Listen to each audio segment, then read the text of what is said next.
একজন প্রাপ্তবয়স্ক পুরুষ একজন অপ্রাপ্তবয়স্ক নারী বা মেয়ে শিশুর উপরে তার ক্ষমতার অপব্যবহার করছে। আমাদের নারীদের প্রতি সহিংসতা নিয়ে আসলে প্রতি 8 মাস আসলে একবার করে আমাদেরকে কথা বলতে বলা হয়। নারীদের প্রতি সহিংসতা নিয়ে আমাদের মন্তব্য জানতে চাওয়া হয়।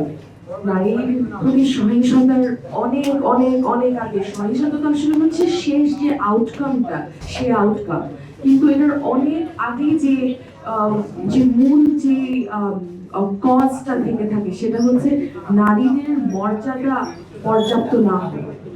নারীদের মর্যাদা নিয়ে আমাদের আসলে কাজ করতে হবে। এখানে নারীদের সম অধিকার এবং সম মর্যাদার একটা জায়গা তৈরি করে দিতে হবে, যাতে করে নারীদের সহিংসতা পর্যন্ত আমাদের যেতেই না হয়।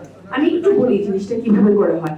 ধর্ষণ কিন্তু কখনো এটা একটা পুরুষ একটা নারীর সাথে করছে এভাবে করে যদি আপনি জিনিসটা দেখে থাকেন যে এটা দুটো জেন্ডারের মধ্যে একটা কনফ্লিক্ট, তাহলে আপনি হয়তো একটু ইনঅ্যাডকুয়েটলি জিনিসটাকে আপনি পারসিভ করছেন।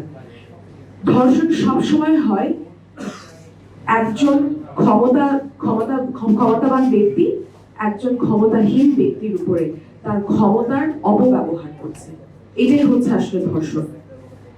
একজন প্রাপ্তবয়স্ক পুরুষ একজন অপ্রাপ্তবয়স্ক নারী বা মেয়ে শিশুর উপরে তার ক্ষমতার অপব্যবহার করছে।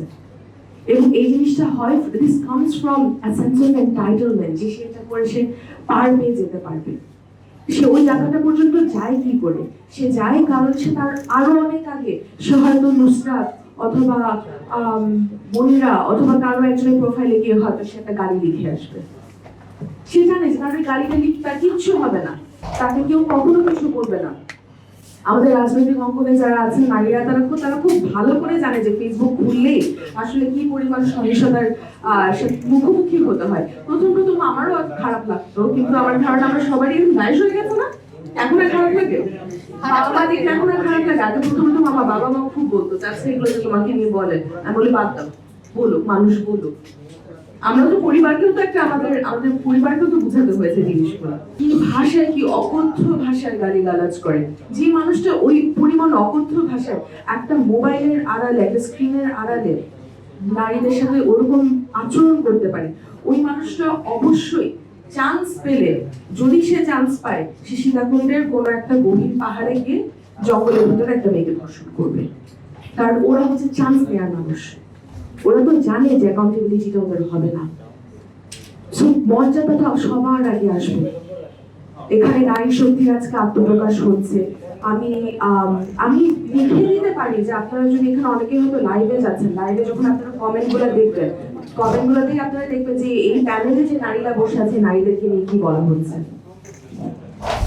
আমি আমার একটু এখানে আসলে একটা চাওয়া বা আশার জায়গা থেকে আমি কি আশা আছে আমাদের এই প্ল্যাটফর্ম থেকে, ওই জায়গাটা থেকে আমি একটু কথা বলতে চাই। আমরা অনেক সময় দেখে এসেছি যে রাজনৈতিক সংগঠনের নারীদের যে উইংগুলা থেকে থাকে, এটা মূলধারার রাজনৈতিক সংগঠন আমরা দেখে এসেছি, নারীদের উইংগুলো হয় হচ্ছে নারীদের জন্য একটা অর্গানাইজেশনাল একটা বিষয় হয়ে যায়, যে তারা ওখানে যায়, তারা ওখানে তাদের নিজেদের মতন করে অর্গানাইজ করে এবং কোনো না কোনো ভাবে তারা আসলে মূল যে সংগঠনটা, ওই সংগঠনের একটা মিরর অর্গানাইজেশন হয়ে যায়। তারা সংগঠনের প্রত্যেকটা রাজনৈতিক স্ট্যান্স তারা জাস্টিফাই করা শুরু করে এবং তার একই সাথে সংগঠনকে তারা একটা সাপোর্টের, সংগঠনের প্রত্যেকটা ডিসিশনে তারা হয়তো সাপোর্ট দেয়, যে এমনকি যখন ওই সংগঠনের ডিসিশনটা হয়তো নারীদের অধিকারের বিপরীতে যেয়ে থাকে। আমার যেটা আশা থাকবে নারী শক্তির থেকে, সেটা হচ্ছে যে আপনারা নারী অধিকারের জায়গাটা ধরে রাখবেন এবং ওই জায়গাটাতে আপনারা একদম অনড় থাকবেন যে এটা নারী অধিকার নিয়ে কাজ করাটাই হচ্ছে আপনাদের মূল মানে অবজেক্টিভ।